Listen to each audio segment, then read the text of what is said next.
everybody, welcome to June Q&A. I know this was supposed to go up Thursday, but I had the flu and I was teaching and I teach next week, so I hope we can get back on the usual video schedule after next week, but I know I'm off my days, but that's alright. So today, as always, your questions and the topics are in the box below. You can skip around if you like, so let's go. What do you do with smelly leotards? How do you suggest getting the smell out? And I think might have talked about this before, my favorite way of washing leotards is to wash them in the washing machine. That way they really get clean. You know, you can just do them on the delicate cycle or the sportswear cycle or something, and then I hang them up to dry because I really want them to get clean and not sort of be halfway clean. I feel like if you hand wash them, they're still debatable. So if you put them in the washing machine and then hang them up to dry, they won't shrink, but you'll still get them really, really clean. Could you tell us what your routine is ballet-wise for the day? Like what exercises you do in center and bar every day? Do you take Pilates? Example. I should do a separate video on this. This requires its own video.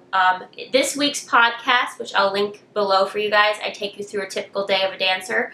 Episode 5 of my podcast. I'll link that below. That kind of will give you what a typical dancer day is like, but I will go into more detail on another video. I started taking ballet classes at a different studio that trains in the Vaganova style. As a result, I'm a little behind.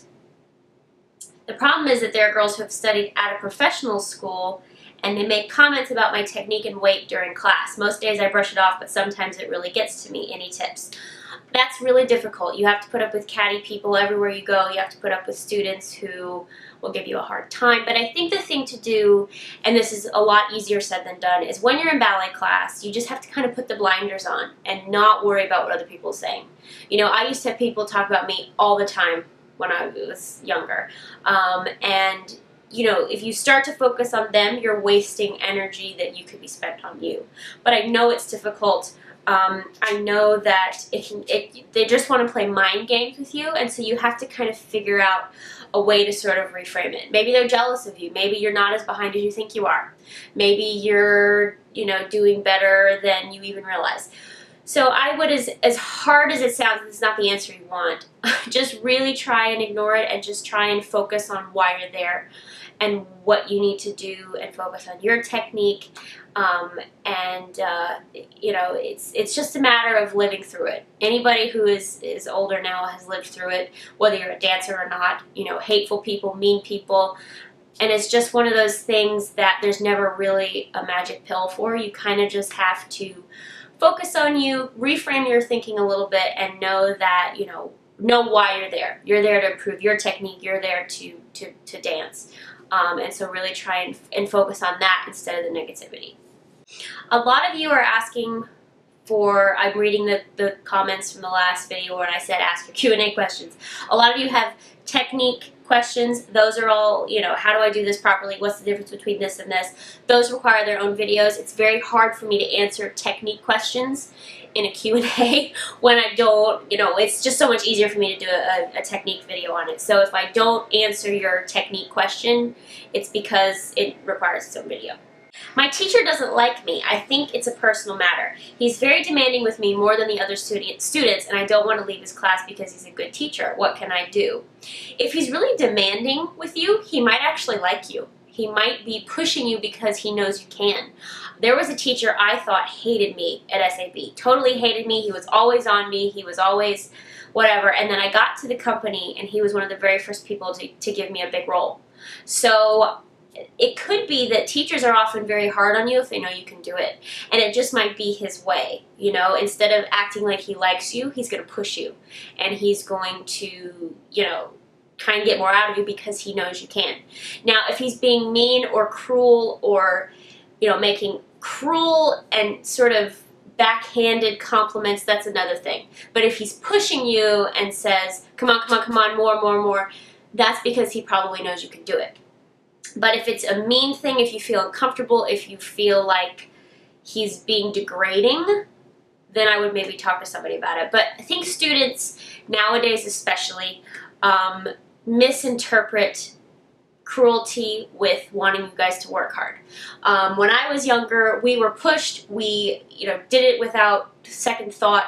We were just go, go, go, go. Nowadays, teachers are worried about offending people, and I don't want to push them too hard, and I don't want to. So thus, the students sometimes tend to be a little bit like, he's being mean and making us do it, and so you're not used to that because it's the way you've been trained.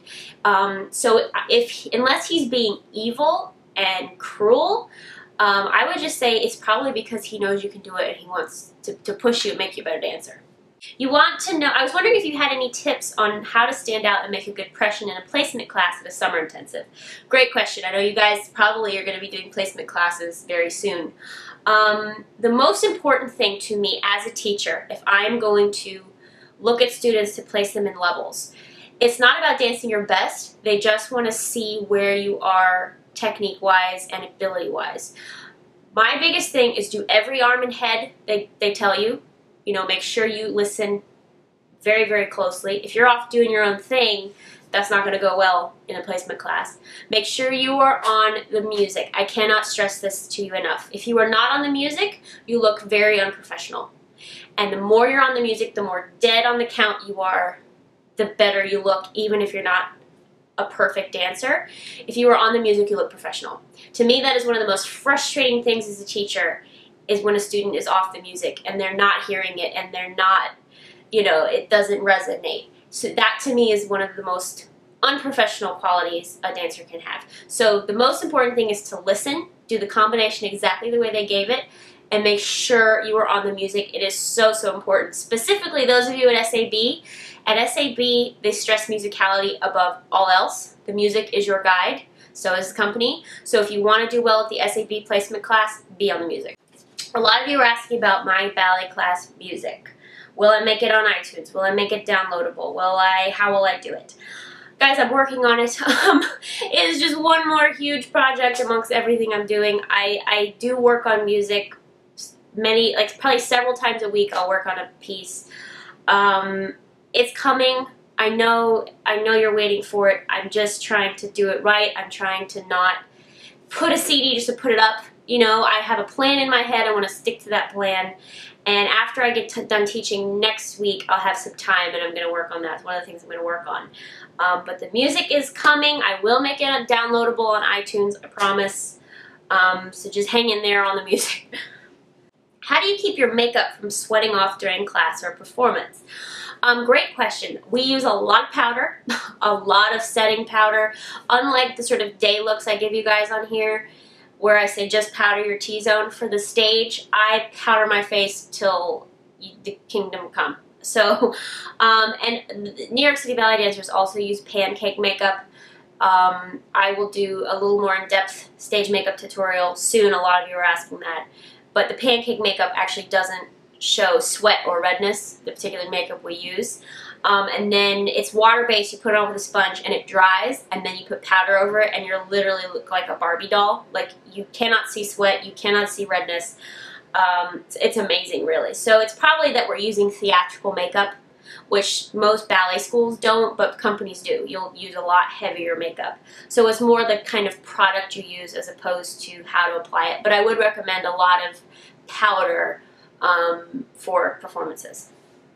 One of the things you guys really, really want is a video on grand jetés and saut de chasse. I have a secret to that. I will do a video on that. There is a way to get that perfect 180-degree split, and it's not as hard as you think. So I will do that. But again, like I said earlier, technique videos, it's just so much easier for me to show you than tell you. What are your thoughts on a small regional professional company as opposed to a big company?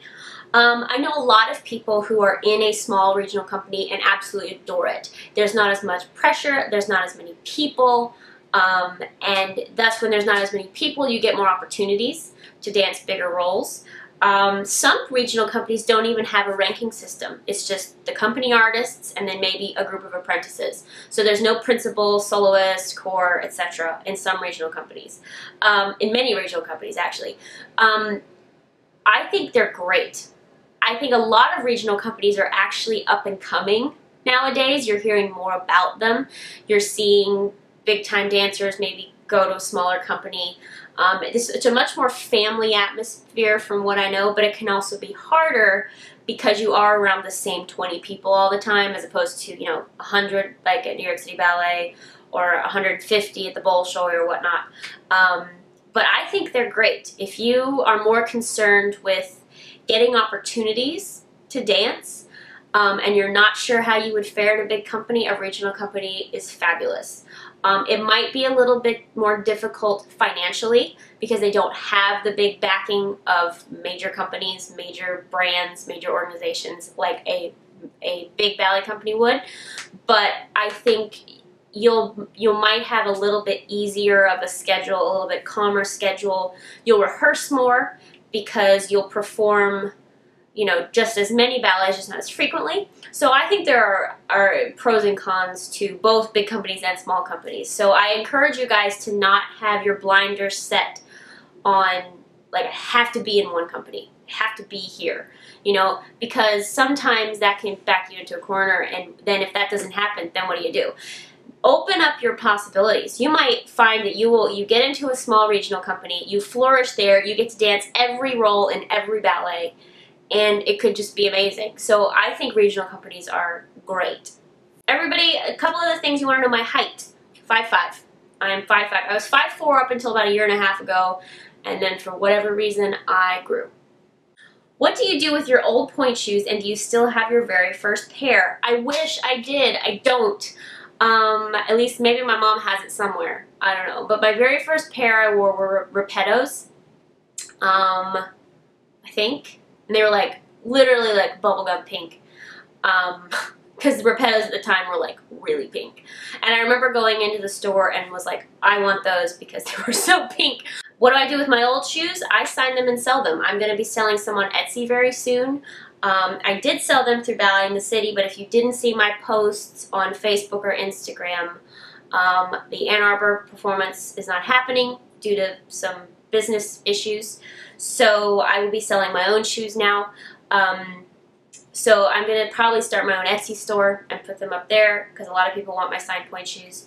But when you're in a company, they had this big bin that once your shoes were worn, you would sign them, put them in the bin, and they'd sell them at the boutique. So in companies, they just you give them to the company and they sell them. Sometimes it's pointe class when it's just an hour. I feel like I'm doing really well and really focused, but when it comes to rehearsal, I seem to fall apart. You're asking for suggestions on advancing to the next level in pointe. Ladies, the key to advancing in pointe is to do bar in your pointe shoes. It is not fun. It really hurts, but if you can start to do bar in your pointe shoes, you are going to develop this. You're going to develop ankle strength, and I'm not talking about doing a million relevés. I'm talking about doing normal tendus, normal dégagés, normal frappés, doing rond de jambe. Do everything you do in a normal technique class in your pointe shoes. When I went to SAB, the top levels, C1, C2, and D, the 3 top levels, I did not own a pair of ballet slippers. We did every class on pointe, every bar, every center, every single class. I really don't remember owning a pair of ballet shoes. So the key to advancing in pointe is not about how many relevés you can do. It's not about, oh, I have my shoes on for whatever. It's to start doing bar in your pointe shoes. Because when you can start to do tendus and frappés and fondus and pas de chevals, then you develop this, you develop the feeling of having a pointe shoe be on your foot like it's part of your foot and not some foreign object. So I really, really encourage you, even if you can't do it in your ballet school, do it at home. Do a bar in your pointe shoes at home, not necessarily any different than you would in a technique class. See what happens. Again, a lot of technique tips. Some of these questions I've answered in a previous video.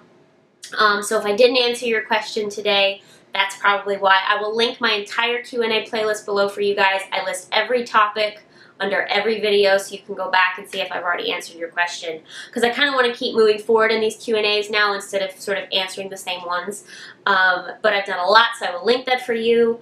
Again, if you ask a technique question, I'm going to write all of these down and do technique videos on everything you guys asked. Because that helps me, to know exactly what you want. So again, if you asked a technique question, I didn't get to it. That's probably why. Again, you guys ask such amazing questions. I love your sort of enthusiasm for ballet. You want to learn, you want to, you know, and that just inspires me to keep doing this. I love that. I absolutely love that. Please, please, please keep asking questions and I'll keep helping you as much as I can. Because again, even if I don't answer in a Q&A video, I might do a whole separate video on it. Alright, you guys, I love you. Again, apologize for the weird scheduling. We're going to get back to the normal whatever schedule soon. It's just been a couple of crazy weeks. If you missed my video on my footage as a child and my whole ballet story, it's over there. You can click it to watch. I love you all, and I will see you very soon.